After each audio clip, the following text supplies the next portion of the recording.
ಸಮಾಚಾರ ನ್ಯೂಸ್ಗೆ ಸ್ವಾಗತ. ನಾನು ಮಂಜುಳಾ ಕೊಂಡರಾಜನಹಳ್ಳಿ, ಕೋಲಾರ. ಮಳಮಾಚನಹಳ್ಳಿ ರೇಷ್ಮೆ ಬೆಳೆಗಾರರ ಹಾಗೂ ರೈತರ ಸೇವಾ ಸಹಕಾರ ಸಂಘಕ್ಕೆ 5,95,203 ರೂಪಾಯಿ ನಿವ್ವಳ ಲಾಭ.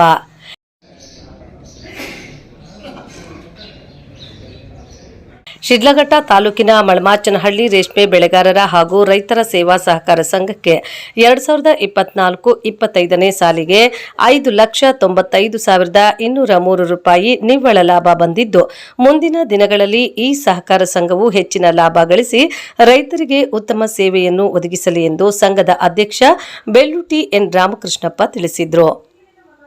ಮಳಮಾಚನಹಳ್ಳಿ ಗ್ರಾಮದ ಬ್ಯಾಟರಾಯಸ್ವಾಮಿ ದೇವಾಲಯದ ಆವರಣದಲ್ಲಿ ನಡೆದ ಮಳಮಾಚನಹಳ್ಳಿ ರೇಷ್ಮೆ ಬೆಳೆಗಾರರ ಹಾಗೂ ರೈತರ ಸೇವಾ ಸಹಕಾರ ಸಂಘದ 2024-25ನೇ ಸಾಲಿನ ಸರ್ವ ಸದಸ್ಯರ ವಾರ್ಷಿಕ ಮಹಾಸಭೆಯಲ್ಲಿ ಅಧ್ಯಕ್ಷತೆ ವಹಿಸಿ ಮಾತನಾಡಿದರು.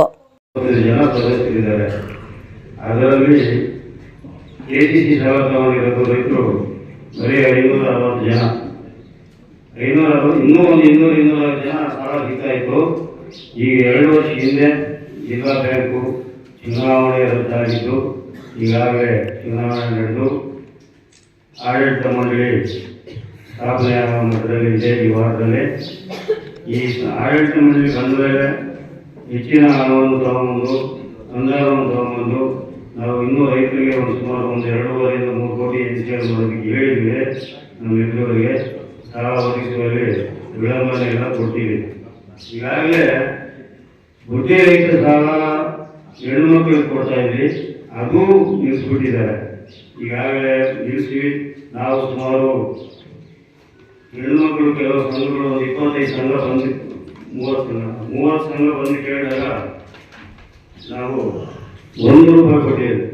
1 ರೂಪಾಯಿ ಕೊಟ್ಟಿಯಲ್ಲಿ ಸುಮಾರು 85 ಲಕ್ಷ ಸಾಲ ಕೊಟ್ಟಿದ್ದೀವಿ. ನಮ್ಮ ಸ್ವಂತ ಬಂಡವಾಳದಿಂದ, ಸಂಘದ ಸ್ವಂತ ಬಂಡವಾಳದಿಂದ 85 ಲಕ್ಷ ಸಾಲ ಕೊಟ್ಟಿದ್ದೆ. ಅದು ವಸೂಲಾತಿಯನ್ನು ಚೆನ್ನಾಗಿ ನಡೀತಾ ಇದೆ. ಈಗಾಗಲೇ ಸಂಘ ಸೇರಿರೋದ್ರಿಂದ ಈ ಸಭೆಯನ್ನು ಉದ್ದೇಶಿಸಿ ಮಾತಾಡಬೇಕು ಇಟ್ಕೊಂಡಂಥ ಎಲ್ಲ ನಿರ್ದೇಶಕರು ಹಾಗೂ ಸರ್ವ ಸದಸ್ಯರಿಗೂ ಶುಭ ಕೋರುತ್ತೇನೆ. ಕಾರ್ಯಕ್ರಮಕ್ಕೆ ಮುಖ್ಯ ಅತಿಥಿಗಳಾಗಿ ಭಾಗವಹಿಸಿ ಮಾತನಾಡಿದ ಕೆಎಂಎಫ್ ನಿರ್ದೇಶಕ ಆರ್ ಶ್ರೀನಿವಾಸ್ ರವರು, ಯಾರಿಗೂ ಸಾಲ ನೀಡದ ಸ್ಥಿತಿಯಲ್ಲಿದ್ದ ಈ ಸಹಕಾರ ಸಂಘವು ಇಂದು ಲಾಭದಲ್ಲಿ ಇದೆ ಎಂದರೆ ರೈತರೇ ಕಾರಣ. ಈ ಸಂಘದಲ್ಲಿ ಸರಿಸುಮಾರು 1,700ಕ್ಕೂ ಷೇರುದಾರರು ಇರುವ ಈ ಸಂಘದ ವಾರ್ಷಿಕ ಸಭೆಗೆ ಕಡಿಮೆ ಸಂಖ್ಯೆಯಲ್ಲಿ ಬರುವುದು ನೋವಿನ ಸಂಗತಿ. ಸಹಕಾರ ಸಂಘಗಳ ವಾರ್ಷಿಕ ಸಭೆಗಳಿಗೆ ಹೆಚ್ಚಿನ ಸಂಖ್ಯೆಯಲ್ಲಿ ರೈತರು ಷೇರುದಾರರು ಭಾಗವಹಿಸಿ ಸಹಕಾರ ಸಂಘಗಳಲ್ಲಿ ಇರುವಂತಹ ಸೌಲಭ್ಯಗಳನ್ನು ತಿಳಿದುಕೊಂಡು ಅದರ ಅನುಕೂಲಗಳನ್ನು ಪಡೆದುಕೊಳ್ಳಬೇಕೆಂದು ತಿಳಿಸಿದರು.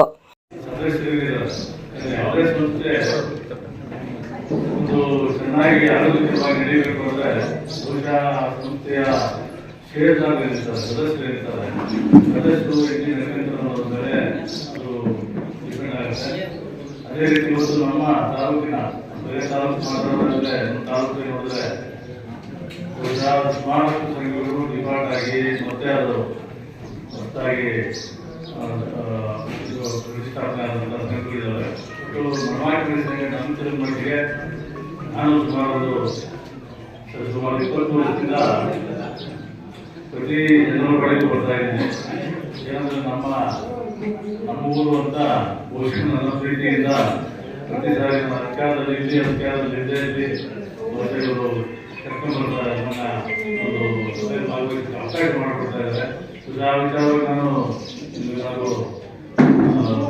ಕೃತಜ್ಞತೆಗಳನ್ನ ತೋರಿಸುತ್ತದೆ. ಅದೇ ರೀತಿ ಇವತ್ತು ಮಳಮಾಚನಹಳ್ಳಿ ಸಂಸ್ಥೆಯು ಒಂದು ಆರೋಗ್ಯ ರೀತಿ ನಡ್ಕೊಂಡು ಬರ್ತಾ ಇದೆ. ಎಲ್ಲ ಮಾದರಿ ಆಗಿರ್ತಕ್ಕಂಥ ಚಟುವಟಿಕೆಯನ್ನು ತೋರಿಸ್ಕೊಂಡು ಬರ್ತಾ ಇದೆ. ಜೊತೆಗೆ ಏನಂದ್ರೆ ನಾನು ಯಾವಾಗ ಬಂದಾಗ ಇವತ್ತು ಹಾಕಿರೋ ಸೇವೆಗಳನ್ನು ತುಂಬಿವೆ. ಅದನ್ನು ನಾವು ನೋಡಿದ್ರೆ ಇದೆಲ್ಲ ಇದೇ ಇರ್ತದೆ. ಅಂದ್ರೆ ಹಳೇ ಮಹಾತ್ಮರ ರೀತಿಗೆ ಕಾಣ್ತಕ್ಕಂಥ ಇದನ್ನು ನಾನು ನೋಡ್ತಾ ಇದ್ದೀನಿ, ಪ್ರಕ್ರಿಯೆ ನೋಡ್ತಾ ಇದ್ದೀನಿ. ಇಷ್ಟು ವರ್ಷಗಳಲ್ಲಿ ಕಮ್ಮಿ 1770 ಸದಸ್ಯರಿರ್ತಕ್ಕಂಥ ಸಂಘದಲ್ಲಿ ಘೋಷಣೆ ನಮ್ಮ ತಿಳಿದ ಮಟ್ಟಿಗೆ 506 ಜನ 505 ಒಂದು ಸಭೆ ಆಗಬೇಕು. ಯಾಕೆಂದ್ರೆ ಇವತ್ತು ಪ್ರಜಾಪ್ರಭುತ್ವದಲ್ಲಿ ಪ್ರಜೆಗಳ ಭಾಗವಹಿಸಿಕೆ ಮುಖ್ಯ ಅನ್ನೋದನ್ನು ನಾವು ದಿನ ಬೆಳಗ್ಗೆ ಇವತ್ತೇನು ನೋಡ್ತಾ ಇದ್ದೀವಿ. ನ್ಯೂಸ್ಗಳನ್ನು ನೋಡ್ತಾ ಇದ್ದೀವಿ. ರಾಜಕೀಯ ವಾತಾವರಣ ದಿನೇ ದಿನೇ ನಿರ್ಮಾಣ ಆಗ್ತಾ ಇರೋದು ಮುಂದಿನ ಪೀಳಿಗೆಯವರು, ಮುಂದಿನ ಜನರೇಷನ್ ಅವರು ರಾಜಕೀಯ ಹೆಂಗೆ ಅರ್ಥೈಸ್ಕೊಳ್ಳೋದನ್ನು ಕೂಡ ನಮಗಂತೂ ವಿಚಾರ ಆಗುತ್ತೆ. ಯಾಕೆಂದರೆ ಈ ದೇಶದ ಸ್ವಾತಂತ್ರ್ಯ ಬಂದಾಗ ಬುನಾದಿ ಆಗಿರ್ತಕ್ಕಂಥ ವಿಚಾರಗಳು ಯಾವುವು ಕೂಡ ಇವತ್ತು ಮುಂದುವರಿಯಿಲ್ಲ. ಅಂದರೆ ಇನ್ನೂ ಕೂಡ ಇವತ್ತು ಮುಂದಿನ ಪೀಳಿಗೆಯವರಿಗೆ ನಮ್ಮ ಇವತ್ತಿನ ಜನರೇಷನ್ ಹುಡುಗಿದ್ದಾರೆ. ಅವ್ರು ಬಹುಶಃ ಇದನ್ನ ತಪ್ಪಾಗಿ ಅರ್ಥ ಮಾಡ್ಕೊಳ್ಳೋದು, ನಾವು ಹೇಳೋ ತಪ್ಪಾಗಿ ಹೇಳಿದ್ರು ಗೊತ್ತಿಲ್ಲ. ಇವತ್ತಿನ ಒಂದು ಪ್ರಜಾಪ್ರಭುತ್ವ ವ್ಯವಸ್ಥೆ ಬಹುಶಃ ತುಂಬಾ ನಮಗೆ ಗೊತ್ತಿರೋ ಒಂದು ವಿಚಾರದಲ್ಲಿ ಏನು ನಮ್ಮ ಡೆಮೋಕ್ರಸಿ ನಾವು ಸುಮಾರು 70 ಸ್ವಾತಂತ್ರ್ಯ ದಿನಾಚರಣೆ ಆಚರಣೆ ಮಾಡಿದ್ದೀವಿ. ಇದರ ಸಂಸ್ಥೆಗಳನ್ನ ನಮ್ಮ ಹಿರಿಯರು ಬಹುಶಃ ಸ್ವಾಯತ್ತತೆ ಸ್ಥಾಪನೆ ಮಾಡಿ ಅಂತ ಹೇಳಿದ್ರೆ, ಯಾಕಂದ್ರೆ ಇವತ್ತು ಬ್ಯಾಂಕ್ಗಳು ನಾನು ನೋಡಿದಾಗೆ ಈ ಏನು ಅಮೌಂಟ್ ಇದೆ, ಏನು ಅಷ್ಟೊಂದು ದೊಡ್ಡ ಅಮೌಂಟ್ ಇರೋಲ್ಲ, ಟ್ರಾನ್ಸಾಕ್ಷನ್ ಆಗುತ್ತೆ ನಮ್ಮ ಬ್ಯಾಂಕಲ್ಲಿ ಅಂತ ದೊಡ್ಡ ಅಮೌಂಟ್ ಅಲ್ಲ. ಇವತ್ತು ಬೇರೆ ಬ್ಯಾಂಕ್ಗಳು, ಪ್ರೈವೇಟ್ ಬ್ಯಾಂಕ್ಗಳು 91 ಏನು ಉದಾರೀಕರಣ ಆಯಿತು, ಬೇರೆ ಫಾರಿನ್ ಬ್ಯಾಂಕ್ಗಳು ಕೂಡ ಬಂದವೆ, ಲಕ್ಷಾಂತರ ರೂಪಾಯಿ ಸಾಲ ಕೊಡುವಂಥ ಕೆಲಸನೂ ಮಾಡ್ತಾರೆ. ಅದಕ್ಕೆ ಕಂಪೇರ್ ಮಾಡಿದ್ರೆ ಈ ಸರ್ಕಾರಿ ಸಂಸ್ಥೆಗಳು ಇವತ್ತೇನು ನಾವು ರೈತರಿಗೆ ಇದಕ್ಕೆ ನಾವು ದುಡ್ಡನ್ನು ಕೊಡೋಕ್ಕಾಗಲ್ಲ. ಈ ಸಂಸ್ಥೆಗಳು ಸ್ಥಾಪನೆ ಮಾಡಿದಾಗ ಯಾವುದೇ ಫ್ಯಾಕ್ಟ್ರಿ ಇರಲಿಲ್ಲ. ಇದೆಲ್ಲ ಏನೇನು ಗೊತ್ತಿರ್ತದೆ. ಬಹುಶಃ ನಾನು ಅಳವಡಿಕೆ ಇರೋದಂದ್ರೆ ಬಡ್ಡಿ ಲೋನ್ ಮಾಡೋದು, ಬಾವಿ ಕೊಡೋಕೆ ಲೋನ್ ಮಾಡೋದು, ಅವತ್ತು ರಿಸರ್ವೇಷನ್ ಒಟ್ಟಾಗಿ ಲೋನ್ಗೆ ಗ್ರಾಮದ ಹಿರಿಯ ಮುಖಂಡ ಬಿಎನ್ ಕೃಷ್ಣಯ್ಯರವರ ಹೆಸರಿನಲ್ಲಿರುವ ಸುಮಾರು 45 ಲಕ್ಷ ಮೊತ್ತದ ನಿವೇಶನವನ್ನ ಮಳಮಚ್ಚನಹಳ್ಳಿ ರೇಷ್ಮೆ ಬೆಳೆಗಾರರ ಹಾಗೂ ರೈತರ ಸೇವಾ ಸಹಕಾರ ಸಂಘಕ್ಕೆ ದಾನವಾಗಿ ನೀಡಲಾಗುವುದು ಎಂದು ಸಂಘದ ಮಾಜಿ ಅಧ್ಯಕ್ಷ ಹಾಗೂ ಹಾಲಿ ನಿರ್ದೇಶಕ ಎಂಎಲ್ ಮುನೇಗೌಡ ಅವರು ತಿಳಿಸಿದರು. ಆದರೆ ಈಗ ನಾವು 9.5 ಕೋಟಿ ರೂಪಾಯಿ ಸಾಲ ಕೊಟ್ಟಿದ್ದೀವಿ. ನಂತರ ನಮ್ಮ ಅಭಿವೃದ್ಧಿ ಕೆಲಸಗಳು ಫಸ್ಟ್ ನಾಗಮೂಲದಲ್ಲಿ ಒಂದು ಸೈಟ್ ಮಾಡಿದ್ವಿ, ಅಲ್ಲಿ ಒಂದು ಬಿಲ್ಡಿಂಗ್ ಮಾಡಿದ್ವಿ. ಅದೇ ಬೆಳ್ಳುಟಿಗೆ ಗ್ರಾಮದಲ್ಲಿ ಒಂದು ಸೈಟ್ ಮಾಡಿದ್ವಿ, ಅಲ್ಲಿ ಅದು ಕಾಂಪೌಂಡ್ ಹಾಕಿಟ್ಟಿದ್ವಿ. ಓದ್ರಲ್ಲಿ ಒಂದು ಸೈಟ್ ಮಾಡಿದ್ವಿ, ಅಲ್ಲಿ ಕಾಂಪೌಂಡ್ ಹಾಕಿದ್ವಿ. ನಮ್ಮೂರಲ್ಲಿ ಒಂದು ಸೈಟ್ ಮಾಡಬೇಕಂತ ಹೊರಟ್ವಿ. ಒಂದಿಗೆ ನಮ್ಮ MLA ಅವರು, ಜಿಲ್ಲಾ ಉಸ್ತುವಾರಿ ಮಂತ್ರಿಗಳು, ತಹಸೀಲ್ದಾರ್ ಅವರು ಎಲ್ಲ ಒಂದು ಯಾವುದೋ ಒಂದು ಸೈಟ್ ವಿಚಾರದಲ್ಲಿ ಒಂದು ಕಾರ್ಯಕ್ರಮಕ್ಕೆ ಬಂದಿದ್ದಾಗ ಎಲ್ರಿಗೂ ಒಂದು ಮನವರಿಕೆ ಪತ್ರ ಕೊಟ್ಟಿವಿ. ಆದ್ರೂ ಯಾಕೋ ಅದು ಆಗಲಿಲ್ಲ. ಯಾವುದೋ ಒಂದು ಜಾಗ ನಮ್ಮ ಕ್ಷೇತ್ರ ತಹಸೀಲ್ದಾರ್ ಹೇಳಿದ್ವಿ, ಒಂದು ಕಡೆ ಜಾಗ ಗುರುತು ಮಾಡಿ ಆ ಜಾಗ ನೋಡಿದ್ವಿ. ಅದು ಸರ್ವೇರ್ ಬಂದು ಎಲ್ಲ ಮಾಡಿ ಆ ಜಾಗ ಅಳತೆ ಮಾಡಿ ನಮ್ಗೆ ಮಂಜೂರು ಮಾಡೋ ಟೈಮಲ್ಲಿ ಏನಾಯ್ತು ಗೊತ್ತಿಲ್ಲ, ಯಾರು ಹೇಳಿದ್ರು ಗೊತ್ತಿಲ್ಲ. ಆ ಜಾಗದಲ್ಲಿ ಬೇರೆಯವರು ಬಂದು ಒಂದು ಸೆಟ್ ಆಗಿತ್ತು. ಆ ಸೆಟ್ನ ನಮ್ಮ ಬೇರೆ ತೀರ್ಮಾನ ಮಾಡೋದಕ್ಕೆ ಆಗಲಿಲ್ಲ. ತಹಸೀಲ್ದಾರರು ಹೀಗೆ ಭೇಟಿ ಕೊಟ್ಟಾಗ ಅವ್ರು ಹೇಳಿದ್ರು, ಯಾವ್ದೊಂದು ಖಾಲಿ ಜಾಗ ಇದೆ, ನೀವು ನೋಡ್ತಪ್ಪ ನಾವು ಮಾಡಿಕೊಡ್ತೀವಿ ಸರ್. ಇವತ್ತು ನಮ್ಮದೇ ಸ್ವಂತ ಜಾಗ, ಅಂದ್ರೆ ನಮ್ಮ ಗುರುಗಳು ಸೇರಿರೋದು ನಮ್ಮ ಚಿಕ್ಕಣ್ಣ ಹೆಸರಿತ್ತು. ಆ ಜಾಗನ ಇವತ್ತು ಕಾಂಪೌಂಡ್ ಮಾಡಿದ್ವಿ. ಆ ಜಾಗ ಬೆಲೆ ಎಷ್ಟಿದೆ? 45 ಲಕ್ಷ.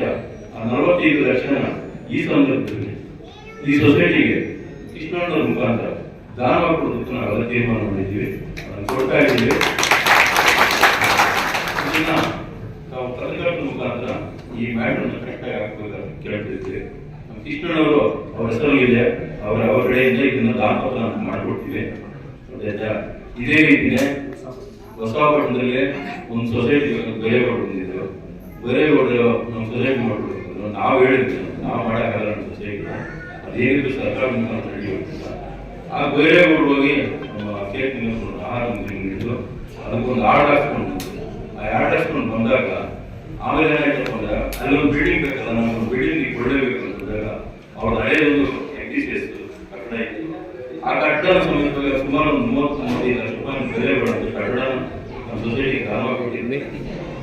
ನಂತರ ಚಿಕ್ಕಹಳ್ಳಿ ಏನಾಗಿತ್ತಂದ್ರೆ ಅಲ್ಲಿ ರೇಷನ್ ಕೊಡ್ತಾ ಇರ್ತಕ್ಕಂಥ ಒಬ್ಬ ವ್ಯಕ್ತಿ ತೀರ್ಕೊಂಡಾಗ ಅದನ್ನು ಬೇರೆಯವರ ಆ ಪಾಯಿಂಟ್ ರೇಷನ್ ಕೊಡುವಂತ ವಿತರಣೆ ಮಾಡ್ತಿದ್ದ ಪಾಯಿಂಟ್ ಬೇರೆಯವರ ತಗೊಂಡು ಹೊರಟಾಗ ನಾವು ಅದನ್ನು ತಹಸೀಲ್ದಾರ್ ಮುಖಾಂತರ ನಮ್ಮ ಸೊಸೈಟಿಗೆ ತಗೊಂಡು ಇವತ್ತು ನಮ್ಮ ಸೊಸೈಟಿ ಮುಖಾಂತರ 7 ಪಾಯಿಂಟ್ಗಳಲ್ಲಿ ರೇಷನ್ ವಿತರಣೆ ಮಾಡ್ತಿರ್ತಾರೆ.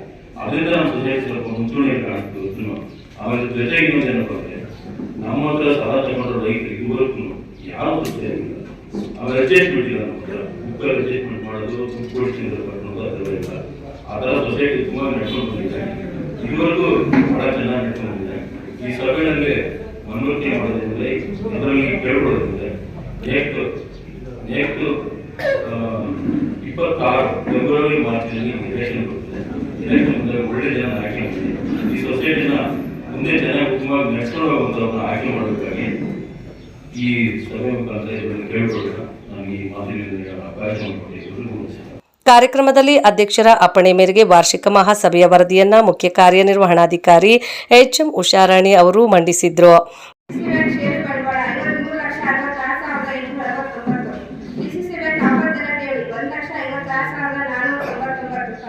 ಡಿಸಿಸಿ ಬ್ಯಾಂಕ್ ನಿಶ್ಚಿತ ಠೇವಣಿ 72,80,505.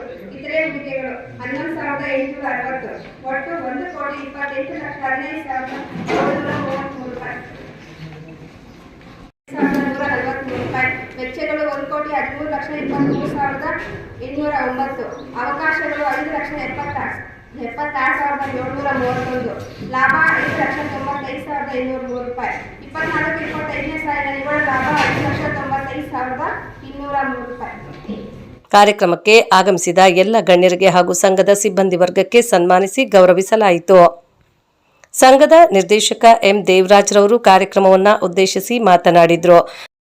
ಏನು 1 ವರ್ಷದಿಂದ 2 ವರ್ಷಕ್ಕೆ ಏನು ವ್ಯವಹಾರ ನಡೆದಿರ್ತದೆ ನಮ್ಮ ಸಹಕಾರ ಸಂಘದಲ್ಲಿ, ಆ ವಿಚಾರವಾಗಿ ನಮ್ಮ ರೈತರಿಗೆ ಎಲ್ಲ ವಿಚಾರವನ್ನು ತಿಳಿಸಬೇಕು. ಇದು ಎಲ್ಲ ಸಹಕಾರ ಸಂಘಗಳ ಒಂದು ನಿಯಮ. ಆ ನಿಯಮದ ಪ್ರಕಾರ ಇವತ್ತು ನಡೀತಾ ಇದೆ. ಹಾಗೆಯೇ ನಾವು ಒಂದು 5 ವರ್ಷಗಳು ತುಂಬುತ್ತಾ ಇದೆ, 4.5 ವರ್ಷ ಆಗಿದೆ. ಆ 4.5 ವರ್ಷಗಳ ಒಳಗಡೆ ಯಾವುದೇ ಕಾರಣಕ್ಕೆ ಯಾವೊಬ್ಬ ರೈತನಿಗೂ ಆಗ್ಬೋದು, ರೈತ ಕಟ್ಟಿದಂಥ ಸಾಲ, ತಗೊಂಡಂಥ ಸಾಲ, ಆ ಸಾಲವನ್ನು ಮರುಪಾವತಿ ಮಾಡ್ಕೊಂಡು ಬರ್ತಾ ಇದೆ. ಆಮೇಲೆ ಹೊಸ ಸಾಲವನ್ನು ಕೊಡಬೇಕಾದ್ರೂ ನಾವು ಇಂಥವ್ರು ಕೊಡಬೇಕು, ಇಂಥವ್ರು ಕೊಡಬಾರ್ದು ಅನ್ನೋ ವಿಚಾರ ನಮ್ಮಲ್ಲಿ ಇದುವರೆಗೂ ಬಂದಿಲ್ಲ. ನಮ್ಮ ನಿರ್ದೇಶಕರಾಗ್ಬೋದು, ಅಧ್ಯಕ್ಷರಾಗ್ಬೋದು, ಹಾಗೆಯೇ ನಮ್ಮ ಸಿಬ್ಬಂದಿ ವರ್ಗ, ನಮ್ಮ MD ಅವರಾಗ್ಬೋದು, ಯಾವುದೇ ಕಾರಣಕ್ಕೆ ಒಂದು ಗೊಂದಲ ಇಟ್ಕೊಂಡು ಈ ಸಹಕಾರ ಸಂಘನ ಒಂದು ದಿವಸ ನಾವು ಮಾಡಿದ್ವಿ. ಹಾಗೆ ಇವತ್ತಿನ ದಿನ ನಮ್ಮ ಸಹಕಾರ ಸಂಘವನ್ನು ನಡ್ಕೊಂಡು ಹೋಗ್ತಾ ಇರೋದು ನಮ್ಮ MD ಅವರು ಬಹಳಷ್ಟು ಚೆನ್ನಾಗಿ ನಡೆಸ್ತಾರೆ. ಯಾವುದೇ ಕಾರಣಕ್ಕೆ ಒಬ್ಬರು ಬಿಟ್ಟು ಇನ್ನೊಬ್ರಿಗೆ ಹೇಳೋದು, ಇಲ್ಲ ಇನ್ನೊಬ್ರು ಬಿಟ್ಟು ಇನ್ನೊಬ್ರು ಮಾಡೋದು ಏನಿಲ್ಲ. ಏನೇ ಒಂದು ವಿಚಾರ ಕೊಂದುಕೊರತೆ ಬಂದಾಗ ನಮ್ಮ ಮೀಟಿಂಗಲ್ಲಿ ಇರ್ತಾರೆ. ಆ ಮೀಟಿಂಗಲ್ಲಿ ಇಟ್ಟು ಅದನ್ನು ಪರಿಶೀಲನೆ ಮಾಡಿ ಅದನ್ನು ಎಲ್ಲ ನಮ್ಮ ಸಂಘದ ನಿರ್ದೇಶಕರು ನಿವಾರಣೆ ಮಾಡ್ಕೊಂಡು ಬರ್ತಾ ಇದ್ದೇವೆ. ಹೀಗೇನೆ ನಮ್ಮ ರೈತರು ಕೂಡ ಯಾವ ಕಾರಣಕ್ಕೂ ಏನು ತೊಂದರೆನೂ ಕೊಡ್ತಾ ಇಲ್ಲ. ಬಂದು ನಮ್ಮ ಹತ್ರ ಚರ್ಚೆಗೂ ಬಂದಿಲ್ಲ. ಇವು ಕಟ್ಟಿಲ್ಲ, ನೋಡೋಣ, ಮಾಡ್ರಿ, ಮಾತಾಡಿ ಅನ್ನೋ ಚರ್ಚೆಗೂ ಬಂದಿಲ್ಲ. ನಮ್ಮ ರೈತರು ಹಾಗೆ ಇದ್ದಾರೆ. ಆ ರೈತರಿಗೂ ಕೂಡ ಇವತ್ತಿನ ದಿನ ನಾವು ವಂದನೆಗಳಾಗ್ತೇವೆ. ಕಾರ್ಯಕ್ರಮದಲ್ಲಿ ಗ್ರಾಮ ಪಂಚಾಯಿತಿ ಮಾಜಿ ಅಧ್ಯಕ್ಷ BM ಕೃಷ್ಣಯ್ಯ, BN ಬೈರೇಗೌಡ, ಬ್ಯಾಟ್ರಾಯ್ ಶೆಟ್ಟಿ, ಮಾಜಿ ಸದಸ್ಯ MC ಜಗದೀಶ್, ತಾಲೂಕು ಪಂಚಾಯಿತಿ ಮಾಜಿ ಅಧ್ಯಕ್ಷ MK ರಾಜಶೇಖರ್, APMC ಮಾಜಿ ಉಪಾಧ್ಯಕ್ಷ ಬೆಳ್ಳೂಟಿ ವೆಂಕಟೇಶ್, ಸಂಘದ ಉಪಾಧ್ಯಕ್ಷೆ ಮಾಲಿನಿ, ಸದಸ್ಯರಾದ ಸಂತೋಷ್, ಗೋಪಾಲ್, ರಾಮಕೃಷ್ಣಪ್ಪ, ಚನ್ನಕೇಶವ, ಬ್ಯಾಟ್ರಾಯಪ್ಪ ಸೇರಿದಂತೆ ಇನ್ನು ಮುಂತಾದವರಿದ್ದರು. ವರದಿ ಮಳ್ಮಾಚನಹಳ್ಳಿ, ಗೋವರ್ಧನ್ ಶಿಡ್ಲಘಟ್ಟ. ಬಹಳಷ್ಟು ಅವರು ಶಿಸ್ತಿನಿಂದ ಕೆಲಸವನ್ನ ಮಾಡಿದ್ದಾರೆ. ಅದಕ್ಕೆಲ್ಲ ಕಾರಣ ಗ್ರಾಮದ ಮುಖಂಡರಿರ್ಬೋದು, ಏನು ಸರ್ವ ಸದಸ್ಯರು ನಾವೆಲ್ಲ ಇದ್ದೀವಿ. ನಮ್ಮ ಒಂದು ಕಾರ್ಯವೈಖರಿಗಳು ಸಹ ಇದರಲ್ಲಿ ತುಂಬಾ ಕೆಲಸ ಮಾಡ್ತದೆ. ಹಾಗಾಗಿ ಯಾವಾಗ ಯಥಾರಾಜ ಪ್ರತಾಪಗಳಿಗೆ ಈ ಒಂದು ನಿರ್ದೇಶಕರಿರ್ಬೋದು, ಅಧ್ಯಕ್ಷಗಳಿರ್ಬೋದು, ಈ ಸಂಸ್ಥೆ ಅಧ್ಯಕ್ಷಗಳಿರ್ಬೋದು, ಉಪಾಧ್ಯಕ್ಷರಿರ್ಬೋದು, ನಿರ್ದೇಶಕರಿರ್ಬೋದು ಒಂದು ಬಿಗಿಯಲ್ಲಿ ಬಂದಿದ್ದಾರೆ. ಯಾವತ್ತಿಂದ ಜೊತೆಗೆ ಮುಖಂಡರು ಸಹ ಬಹಳಷ್ಟು ಈ ಸಂಸ್ಥೆಗೆ ಸಹಕಾರವನ್ನು ಕೊಟ್ಟಿರೋದ್ರಿಂದ ಇದು ಒಂದು ಒಳ್ಳೆಯ ಬುನಾದಿ ಆಗಿಬಿಟ್ಟಿದೆ.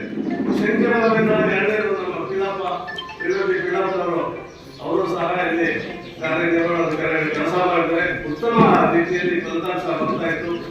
ಅದಾದ್ಮೇಲೆ ಶ್ರೀನಿವಾಸ್ ಅವರು ಬಂದರು.